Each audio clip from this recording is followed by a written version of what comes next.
អូសួស្ដីបងស្រីរ៉េងចូលមកមិនចេះគូសទ្វារទេអី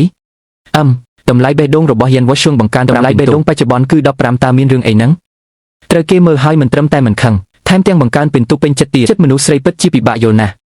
មើលឆ្អែតហើយអ្នកនាងខ្ញុំយកបបរមកឲ្យអ្នកនាងញ៉ាំពេលវានៅក្រៅទៅអង្គុយចុះមក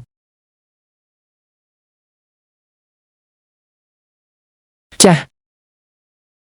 តើនេះជាបបរអ្វីវាឆ្ងាញ់ណាស់មានអារម្មណ៍យ៉ាងណាដែរមានកម្លាំងជាងមុនបន្តិចទេចាស់ហាពិតជាត្រឹមត្រូវមែនតើមានរឿងអីហ្នឹងខ្ញុំប្រាប់អ្នកនាងចុះនេះគឺជាបបរដែលខ្ញុំបានដាក់យិនសិនព្រៃអាយុរាប់រយឆ្នាំនេះ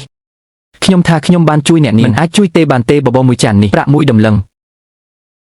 បបរមួយចានសោះចង់បានប្រាក់មួយដំឡឹងផងហេតុអីមិនទៅប្លន់តែម្ដងទៅអ្នកនាងយ៉ែនមិនអាចនិយាយបែបហ្នឹងបានទេទី1បបរនេះរងាស់ជាមួយយិនសិនព្រៃរាប់រយឆ្នាំមែនទេ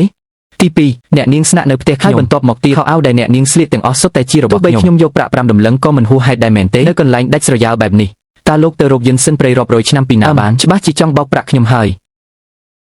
ប៉ុន្តែមិនអីទេសរុបទាំងអស់6ដំឡឹងបានតើអីចឹងលោកក៏ទុកស៊ូយ៉ាងណាខ្ញុំគ្មានលុយទេចាំពេលណាមានលុយសឹមគិតទៀតអ្នកនាងកុំស្មានថាខ្ញុំមិនដឹងថាអ្នកនាងលាក់ស្លឹកមាស5សន្លឹកនៅពីក្រោយខ្នងឲ្យសោះលោកដឹងដោយរបៀបណាខ្ញុំលួចឃើញតើលោកឆ្លៀតឱកាសពេលខ្ញុំសន្លប់មកបៀតបៀនខ្ញុំលេងអីហ្នឹងតើខ្ញុំជាមនុស្សបែបហ្នឹងមែនទេម្យ៉ាងទៀតប្រពន្ធខ្ញុំក៏នៅផ្ទះដែរ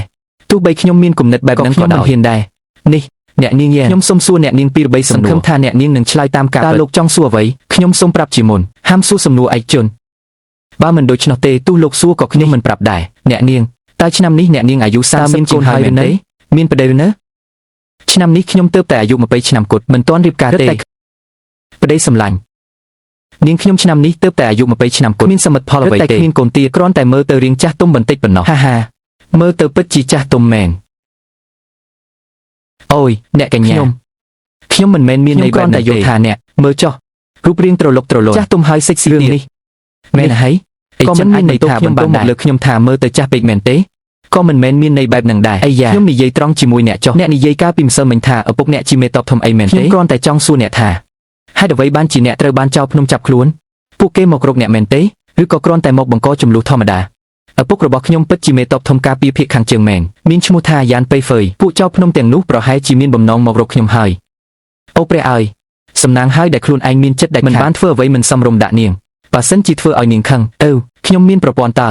ហេតុអ្វីត្រូវខ្លាចទៅនេះបើពុកអ្នកជាមេតបធំហើយហេតុអ្វីបានជារត់មកកន្លែងដាច់ស្រយាលសំបីតែបាសីក៏មិនមករកបែបនេះតាមពិតខ្ញុំលួចរត់ចេញមកទេអ្នកលួចរត់ចេញមកមិនមែនទេអ្នកលួចរត់ចេញមកមិនក៏រត់មកដល់កន្លែងដាច់ស្រយាលបែបនេះឪពុកខ្ញុំបានផ្ញើសម្បត្តិមកឲ្យខ្ញុំកាលពី1 ខែមុនថាបានរៀបចំការទុកដាក់ឲ្យខ្ញុំហើយឲ្យខ្ញុំរៀបការជាមួយកូនប្រុសរបស់អនុរដ្ឋមន្ត្រីក្រសួងហិរញ្ញវត្ថុក៏រត់ចេញមកតែម្ដងស្រីស្អាតម្នាក់នេះជាអ្នកដែលបានភ្ជាប់ជាមួយខ្លួនអញហើយបើឲ្យនាងទៅរៀបការជាមួយអ្នកផ្សេងមិនខ្មាស់គេស្លាប់ទៅហើយទេហើយប៉ុន្តែពេលខ្លះការលេងដៃក៏ជាវិធីល្អម្យ៉ាងដែរ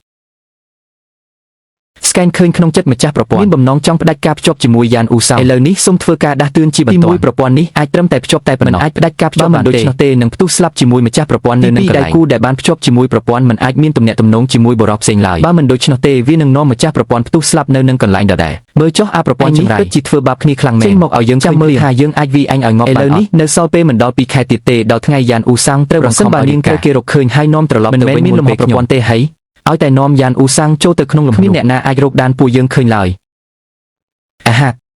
អូអ្នកធ្វើអីទៀតហើយអ្នកកំពុងជន់ខ្ញុំហើយចិត្តត្រូវបានគេបង្ខំឲ្យរៀបការជាមួយកូន